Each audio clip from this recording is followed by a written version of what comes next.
오늘도 새날 새벽이 밝아왔습니다. 반가운 시간, 우리 하나님의 말씀을 받는 시간, 이 말해 주은 하나님의 말씀을 대언할 때마다 마음이 뜨겁고 기쁨이 이루 말할 수가 없어요. 이 기쁨의 소식을 세계 만민에게 전파하게 하시니 얼마나 감사한지. 이 기쁨을 여러분들은 몰라요. 이 유튜브 방송이 세계 땅끝까지 전파되니까 여러분, 우리 주님께서 말씀하신 대로 세상 끝날까지 내가 너와 함께합니다 하시는 하나님의 말씀이 이어서 회개하라, 천국이 가까웠느니라. 광야에 치는 소리가 지금 이곳에서 외치고 있습니다. 오늘도 주님의 재림을 여러분 고려하시면서 하나님의 말씀을 받겠습니다. 고린도후서 1장 12절에서 17절에 있는 말씀을 봉독해 드리겠습니다. 우리가 세상에서 특별히 너희에게 대하여 하나님의 거룩함과 진실함으로써 하되 육체의 지혜로 하지 아니하고 하나님의 은혜로 행함은 우리 양심에 증거하는 바니 이것이 우리의 자랑이라.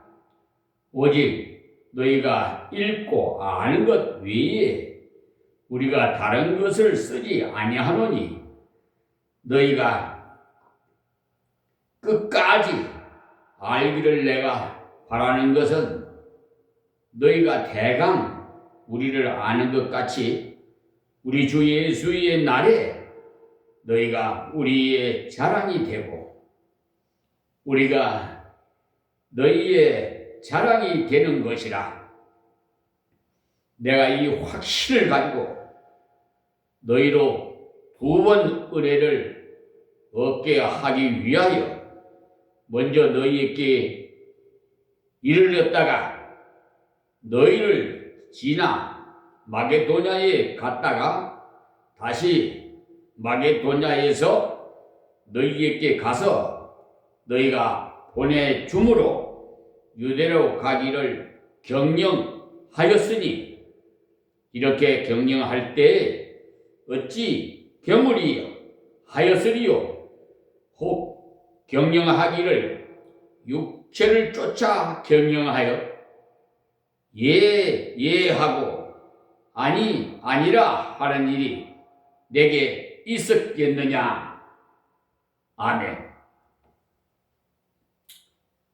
지금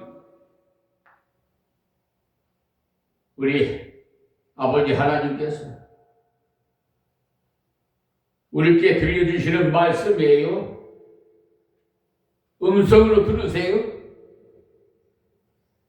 지난주 시간 동안 11절까지를 통해서 하나님은 모든 위로의 하나님이심을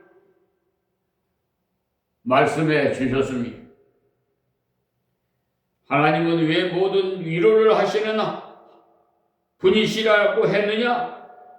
하나님은 자비의 아버지시기 때문에 우리를 위해서 그리스도를 보내야 속죄 하심으로 구원을 주신 때문입니다. 여러분, 또 10절의 말씀과 같이 그날에 갈 때, 그 나라에 갈 때까지 계속 건져 주시기 때문에 한 번 구원하신 후에 그냥 내버려 두시는 것이 아니고 계속적으로 건져 주시면서 함께 하신다는 사실, 그것만 아셔도 여러분, 하나님 은혜 배신 안 할 거예요.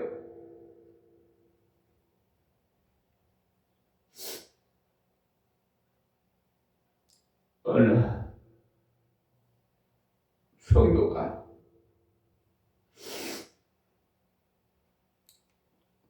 왔는데 어느 교회 목사님이 나가라고, 그러니까 생명의 말씀이 여기 있는데 어디를 나가라고 그러냐고,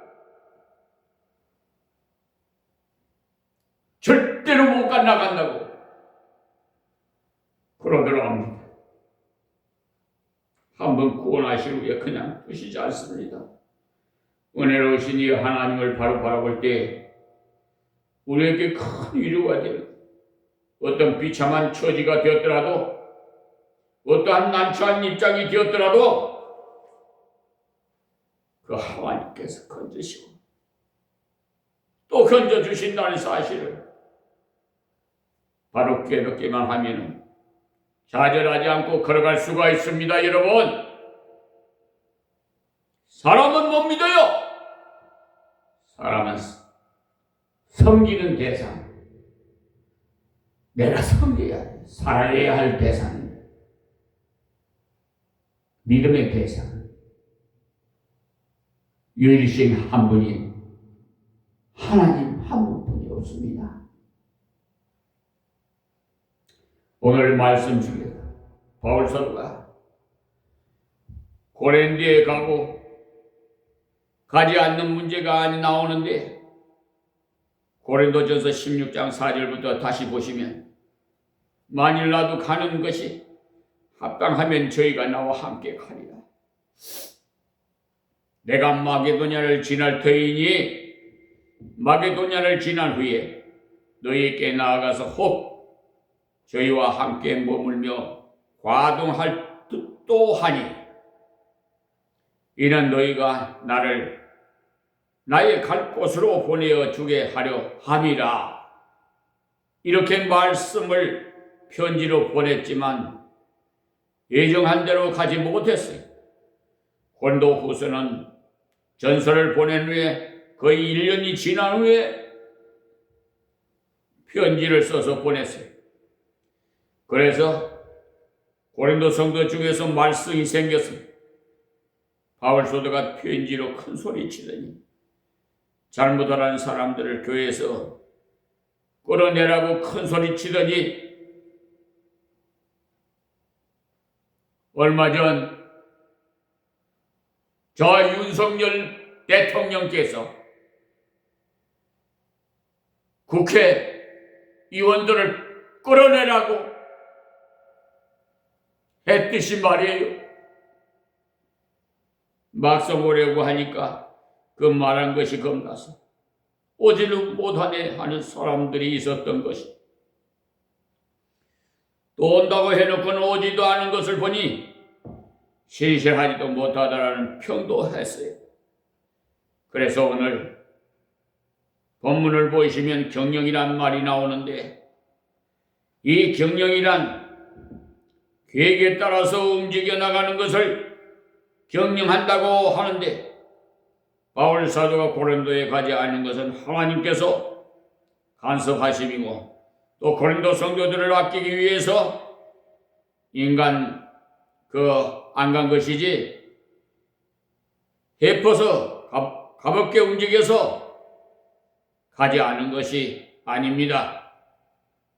18절을 한번 보시면, 하나님은 미쁘시니라 우리가 너희에게 한 말은 예하고 아니라 함이 없노라 했습니다.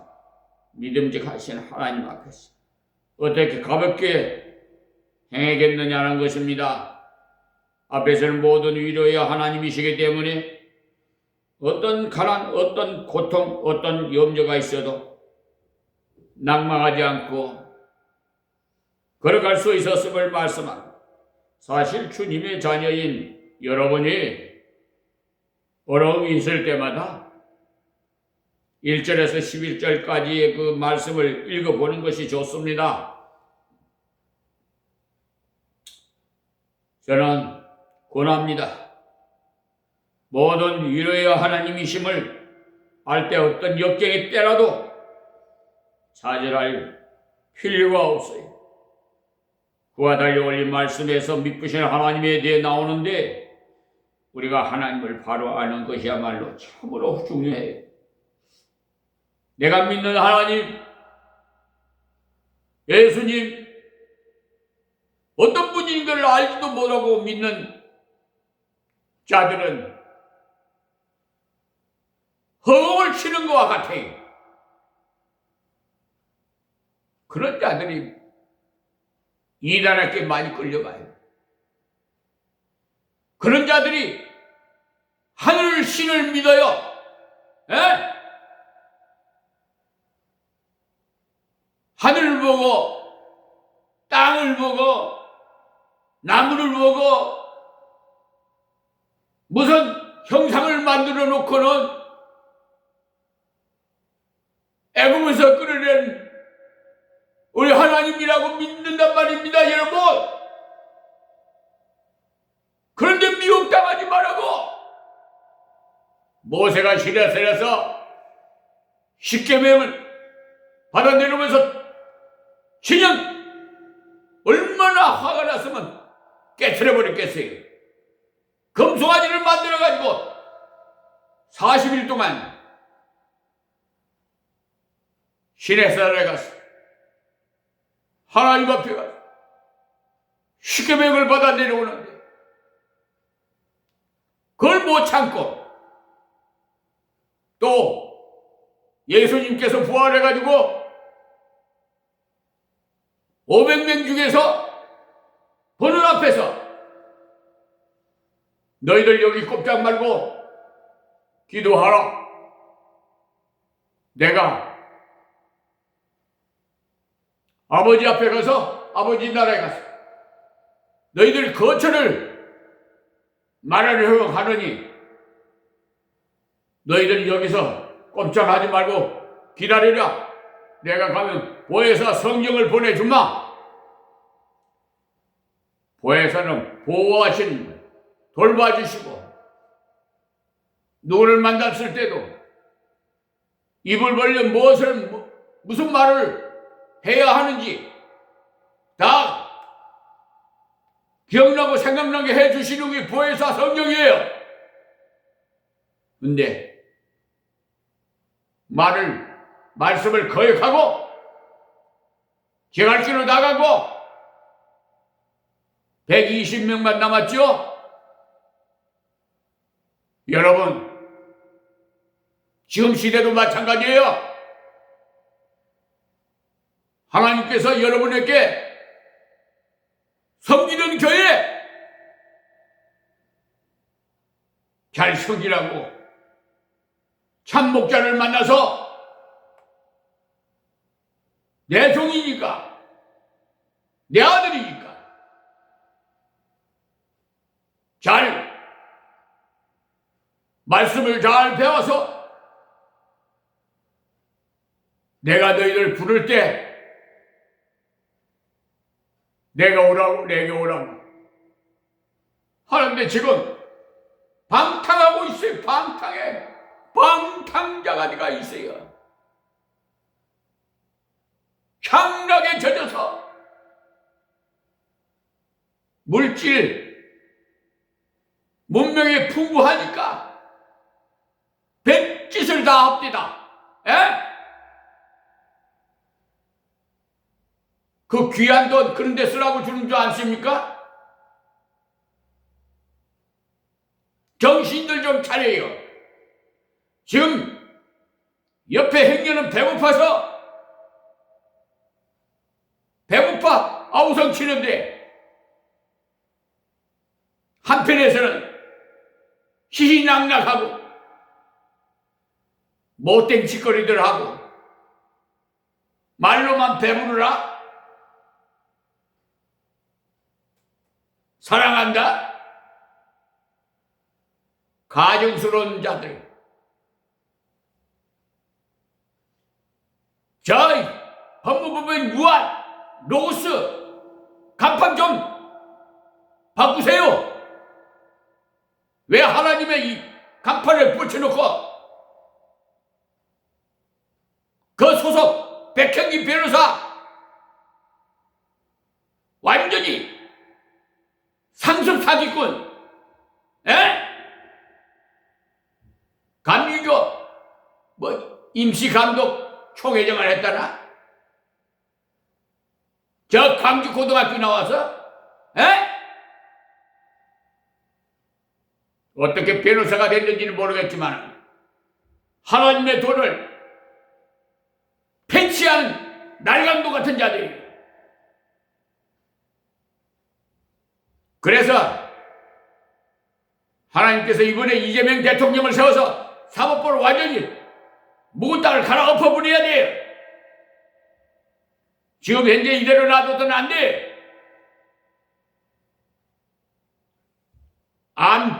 암덩어리 존재들 다 척결해서 다 싹 정리하고 청렴결백한 그야말로 정직한 특정적인 공무원들을 세워놔야 돼요. 그럴 날이 올 겁니다. 이 정부에서 그걸 못하면 실패해요. 분명히 하나님께서 함께 하시고 이재명 대통령에게 동행하시니까 분명히 이루어질 줄 믿습니다. 지금 한 단계 한 단계 걸음을 걸어가고 있어요. 나는 보여요. 나는 믿어요. 여호와 이래 준비해 주셨던 이재명 대통령이에요. 여러분 어떻게 보실지 모르지만 저는 아부하는 목사가 아니에요.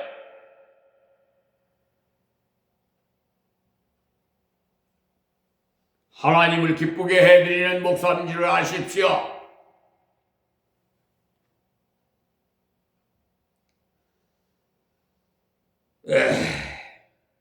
18절 보시면요. 하나님을 기쁘시니라. 우리가 너희에게 한 말은 예하고 아니라 함이 없노라. 믿음직 하시는 하나님 앞에서 어떻게 가볍게 행하겠느냐.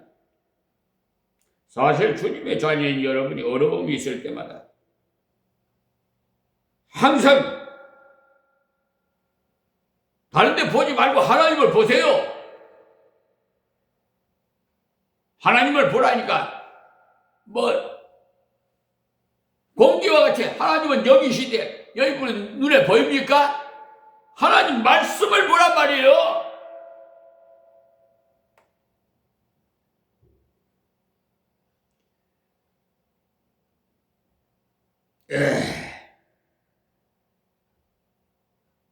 일 1절에서 11절 말씀을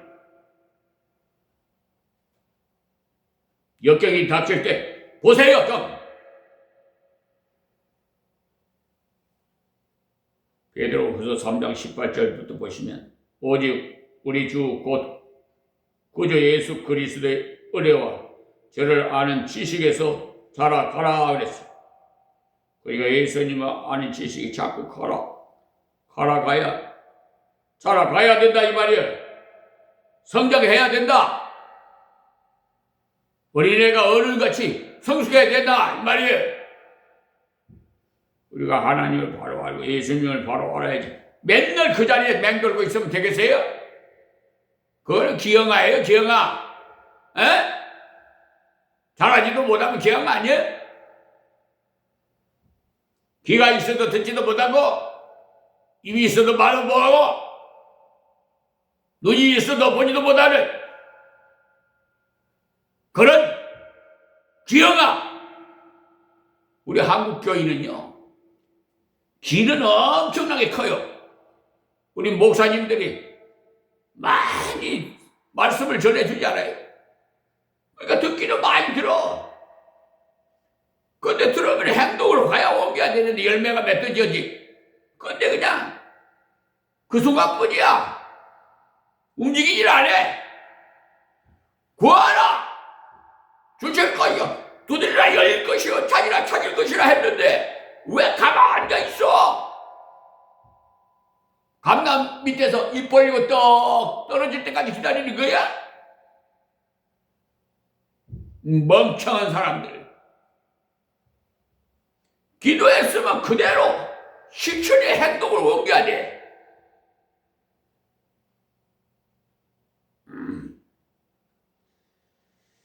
고린도전서 1장 9절에 보시면 너희를 불러 그의 아들 예수 그리스도 우리 주로 더불어 교제케 하시는 하나님은 미쁘시도다라고 했어. 믿음직한 하나님께서 우리와 예수님과 교제하게 하시니 우리의 교제는 절대로 무너지지 않는 겁니다. 하나님은 믿음직하신 분이시죠. 절대로 변하지 않아요. 이 세상은 변천해가도 하나님의 말씀 1.2렙도 안 이루어지는 말씀이었고 변하지 않아요. 그러므로 사랑도 변하지 않아요. 공의도 변하지 않아요.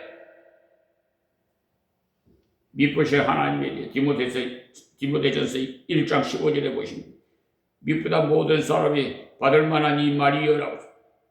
하나님 말씀이야말로 믿음직 하시다는 사실.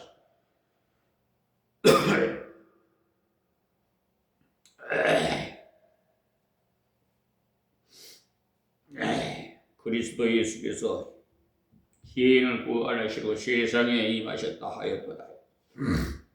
하나님의 믿음직한 말씀 중에 가장 중요한 말씀, 예수님께서 죄인을 구원하시기 위해서 오셨다 이 말씀. 죄인을 구하려고 예수님께서 오셨는데 내가 죄인인 것을 알았으니 알고 믿었으니 하나님께서 죄인을 구원하신다는 믿음직한 말씀을 받아야 하는 것 아니겠어요? 또 디모데후서 2장 11절에서 13절 보시면 미쁘다 이 말이요 우리가 주와 함께 죽었으면 또 함께 살 것이요 참으면 또 함께 왕노를 할 것이요 우리가 주를 부인하면 주도 우리를 부인하실 것이라. 우리는 미쁨이 없을지라도 주는 이랑 미쁘시니 자기를 부인하실 수 없으시리라 그랬어요. 무슨 말씀이냐면 우리가 주와 함께 죽으면 주와 함께 살고 우리가 주와 함께 고통을 당하면 주와 함께 영광을 받는다는 사실이 이 말씀을 신용할 말씀이라. 우리가 예수님으로 인해서 고난을 받는다면 숨줄 일이라는 거예요. 그리고 우리에겐 믿음직한 것이 없어요. 사람마다 약간의 차이가 있어서 조금 덜하고 더한 차이뿐이지 조금만 좋아도 야단이고 조금만 어려워도 푹 꺼지고 바울 사도같이 훌륭하신 분도 믿음이 없으니까 믿지 말아라는 거지. 그러나 주님은 항상 변하지 않으신 분이시니 항상 믿음직하신 분이시니 예수님이 존재를 부인할 수 없는 것처럼 믿음직한 것도 부인할 수 없다는 말씀으로서 논법이 이렇게 독특하게 되어 있어요. 어떻게 믿음직하신 분이 우리 아버지를 모시고 살고 있으니 어떤 자세로 살아야 하겠어요? 자, 12절 말씀 보겠습니다. 우리가 세상에서 있는 천국이 아니라 세상에서라고 했어요. 이 말씀을 토를 문자를 똑똑히 좀 깊이 새기세요. 천국이라면 우리는 별 노릇을 안 해도 돼요. 저절로 되어가기 때문에 세상에 있다는 사실을 잘 알고 있어야 해. 세상에 있으니 하나님의 어떠하심을 더욱 알아가야 하고, 세상 중에 있으면서 하나님의 아들이요 딸로서 하나님을 바로 드러내야 하지 않겠어요? 사람들이 나를 통해서 하나님을 발견하기 때문에. 그러나 세상에 사는 동안에 우리의 말이나 행동을 참으로 바르게 해야 하는데, 거짓말이나 하고 사기나 치고 그러면 누가 예수 믿으려고 하겠어요? 에? 사기꾼, 백행기 사기꾼, 에?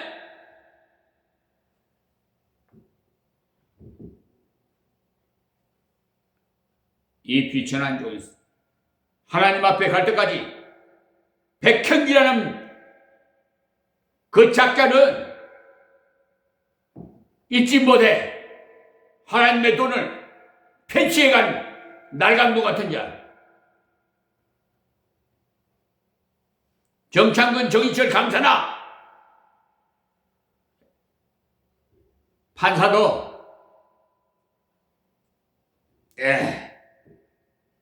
두고 보세요. 그 자손들이 어떤